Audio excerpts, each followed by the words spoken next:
The joint resolution, as amended, is passed. The U.S. Senate on Thursday passed a bill limiting President Donald Trump's ability to wage war against Iran. The vote is a rebuke to Trump a month after he ordered a drone strike that killed a top Iranian commander, a move that prompted Tehran to fire more than a dozen ballistic missiles at U.S. forces stationed in Iraq. The bill requires the president to withdraw U.S. troops engaged in hostilities with Iran unless he obtains congressional approval.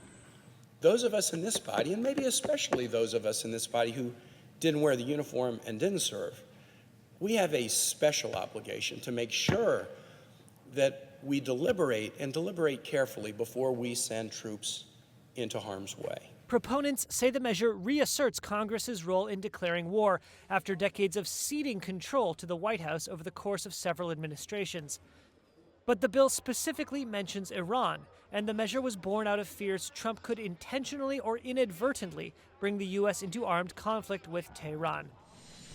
Trump opposed the bill, tweeting, "It is very important for our country's security that the United States Senate not vote for the Iran War Powers Resolution. If my hands were tied, Iran would have a field day. Sends a very bad signal. The Democrats are only doing this as an attempt to embarrass the Republican Party." This resolution is going to pass with a bipartisan majority of senators in support, a rarity these days.